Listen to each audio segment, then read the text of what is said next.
আসসালামু আলাইকুম ষষ্ঠ শ্রেণীর প্রিয় শিক্ষার্থী, আশা করি ভালো আছো। আজকে তোমাদের বিজ্ঞান বইয়ের অষ্টম অধ্যায় মিশ্রণ, যা তোমাদের মেইন বইয়ের 71 এবং 72 নম্বর পৃষ্ঠায় যে এই অষ্টম অধ্যায়ের প্রশ্নগুলি রয়েছে, সৃজনশীল টিক চিহ্ন সংক্ষিপ্ত প্রশ্ন, ইনশাল্লাহ সবগুলির উত্তর আজকে আমরা এক ভিডিওর মধ্যেই দেখে ফেলবো। প্রথমত দেখো টিক চিহ্নগুলি, যেমন কোনটি তরল, গ্যাস, দ্রবণ। এর সঠিক উত্তর মিলিয়ে নাও। উত্তরটি হলো খ নাম্বার। 2 নাম্বার দেখো কোনটি কলয়েড। 2 নাম্বারের সঠিক উত্তর হলো ছোট গ নাম্বার। তারপর দেখো তোমাদের বইয়ের টিক চিহ্নের মাঝে যেটি 3 নাম্বার আছে তার সঠিক উত্তর হলো বড় গ নাম্বার।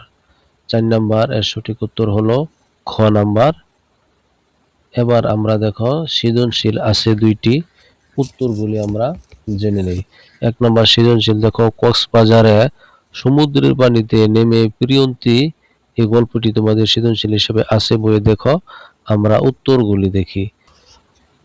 ক নম্বর প্রশ্নের উত্তরটি দেখি, সম্পৃক্ত দ্রবণ কাকে বলে? উত্তর হলো নির্দিষ্ট তাপমাত্রায় একটি নির্দিষ্ট পরিমাণ দ্রাবকে সর্বোচ্চ পরিমাণ দ্রবীভূত থাকলে তাকে সম্পৃক্ত দ্রবণ বলে। খ নাম্বারটি দেখো, পানিকে সর্বজনীন দ্রাবক বলা হয় কেন? ব্যাখ্যা করো। উত্তরটি হলো পানি অনেক ধরনের জৈব ও অজৈব পদার্থ দ্রবীভূত করতে পারে, যেমন লবণ, চিনি, ফিটকিরি, অক্সিজেন, কার্বন ডাইঅক্সাইড ও অ্যালকোহল। অন্য কোনো দ্রাবক এত বেশি পদার্থ দ্রবীভূত করতে পারে না, তাই পানিকে সর্বজনীন দ্রাবক বলা হয়। এবার ছোট গ নম্বর প্রশ্নটি দেখো, সমুদ্র থেকে সংগৃহীত নমুনা পানি কোন ধরনের মিশ্রণ? ব্যাখ্যা করো। উত্তরটি এভাবে লিখবে, সমুদ্র থেকে সংগৃহীত নমুনা পানি অসমসত্ব মিশ্রণ। অসমসত্ব মিশ্রণ, কারণ এতে শুধু পানি ও লবণ নয়, বালি, কাদা, শ্যাওলা এবং অন্যান্য ময়লাও থাকে। এসব উপাদান পানিতে সমানভাবে মিশে থাকে না। কিছুক্ষণ স্থির রেখে দিলে ভারী কণাগুলো নিচে তলানি হিসেবে জমে যায়, তাই মিশ্রণের সব অংশের গঠন একরকম থাকে না। এজন্য সমুদ্র থেকে সংগৃহীত নমুনা পানিকে অসমসত্ব মিশ্রণ বলা হয়। তবে ময়লা ছেঁকে ফেললে অবশিষ্ট লবণ পানি একটি সমসত্ব মিশ্রণ দ্রবণ হিসেবে থাকে। তারপরে দেখো বড় গ নম্বর প্রশ্নটি, দ্রবণটি থেকে আমাদের দৈনন্দিন জীবনে ব্যবহৃত দুটি উপাদান ফিরে পাওয়ার সম্ভাবনা যাচাই করো। উত্তরটি এইভাবে লিখব, সমুদ্রের পানি থেকে আমাদের দৈনন্দিন জীবনে ব্যবহৃত দুটি গুরুত্বপূর্ণ উপাদান খাবার লবণ ও বিশুদ্ধ পানি সহজেই পৃথক করা যায়। 1 নম্বরে যেমন ধরো লবণ সংগ্রহ, সমুদ্রের পানি বাষ্পীভবন করলে পানির অংশ ধীরে ধীরে বাষ্প হয়ে উঠে যায়। সব পানি শুকিয়ে গেলে পাত্রের নিচে লবণের দানা বা স্ফটিক থেকে যায়। এভাবে লবণ উৎপন্ন করা হয়। তারপরে দেখো বিশুদ্ধ পানি সংগ্রহ, সমুদ্রের পানি পাতন পদ্ধতিতে গরম করলে পানি বাষ্পে পরিণত হয়, কিন্তু লবণ পাত্রে থেকে যায়। পরে সেই বাষ্পকে ঠান্ডা করলে আবার বিশুদ্ধ পানিতে পরিণত হয়। এভাবে লবণ মুক্ত বিশুদ্ধ পানি পাওয়া যায়। উপসংহার হিসেবে এটুকু লিখতে পারো। তারপর দেখো খ নাম্বার,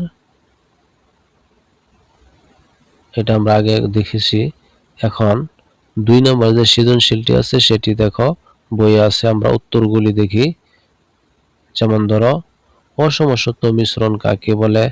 যে মিশ্রণে উপাদানগুলো সমানভাবে মিশে থাকে না এবং সহজেই আলাদা করা যায় তাকে অসমসত্ব মিশ্রণ বলে। উদাহরণ, বালু ও পানির মিশ্রণ। তারপরেরটি দেখো, খ নম্বরে বলতেছে 25 ডিগ্রি সেলসিয়াস তাপমাত্রায় পানিতে লবণের দ্রবণীয়তা 36 বলতে কি বোঝায়? উত্তর হলো, এর অর্থ হলো 25 সেলসিয়াস তাপমাত্রা 100 গ্রাম পানিতে সর্বোচ্চ 36 গ্রাম লবণ দ্রবীভূত হতে পারে। এর বেশি লবণ দিলে তা আর দ্রবীভূত হবে না, নিচে তলানি হিসেবে জমে থাকবে। তারপর দেখো ছোট গ নাম্বার, দৃশ্যকল্প 1 এর দ্রবণটির ধরন ব্যাখ্যা করো। তাহলে ব্যাখ্যাটি এইভাবে, এখানে পানি হলো দ্রাবক এবং কার্বন ডাইঅক্সাইড গ্যাস হলো দ্রব। বোতলের ভিতরে উচ্চ চাপে গ্যাস পানিতে দ্রবীভূত থাকে। বোতল খুললে চাপ কমে যায়, তাই গ্যাস বুদবুদ আকারে শব্দ করে বের হয়ে আসে। তারপর দেখো বড় গ নম্বর প্রশ্নটি, উত্তরটি এভাবে দেব, না মিশ্রণ দুটি একই নয়। ঔষধের মিশ্রণ ঔষধের মিশ্রণ কি বলতেছে, সাসপেনশন, এতে বড় কণাগুলো পানিতে ভাসে। 2 নম্বরে কিছুক্ষণ রেখে দিলে কণাগুলো নিচে জমে যায়। 3 নম্বরে তাই খাওয়ার আগে বোতল রাখতে হয়। তারপরে দুধের মিশ্রণ কলয়েড, এতে খুব ছোট ছোট কণা পানিতে ছড়িয়ে থাকে, কণাগুলো নিচে জমে না, তাই দুধ সাধারণত জাকানো প্রয়োজন হয় না। তারপর উপসংহার এভাবে লিখবে। এবার দেখো সংক্ষিপ্ত প্রশ্ন আছে। 1 নম্বর, যেমন তরল দুধ একটি কলয়েড ব্যাখ্যা করো। উত্তর হলো তরল দুধ একটি কলয়েড, কারণ এতে চর্বির অতি ক্ষুদ্র কণাগুলো পানির মধ্যে সমানভাবে ছড়িয়ে থাকে। এসব কণা নিচে তলানি হিসেবে জমে না, তাই দুধকে কলয়েড মিশ্রণ বলা হয়। 2 নম্বর, পানি একটি সর্বজনীন দ্রবক। এটা উপরে আমরা একবার পড়েছি। তারপরে দেখো কোমল পানীয় কোন ধরনের দ্রবক। উত্তর হলো কোমল পানীয় একটি তরল গ্যাস দ্রবণ, কারণ এতে পানি দ্রাবক এবং কার্বন ডাইঅক্সাইড গ্যাস দ্রব হিসেবে পানিতে দ্রবীভূত থাকে। বোতল খুললে গ্যাস বুদবুদ আকারে বেরিয়ে আসে। আজকে এই পর্যন্তই, ভালো থেকো, ধন্যবাদ।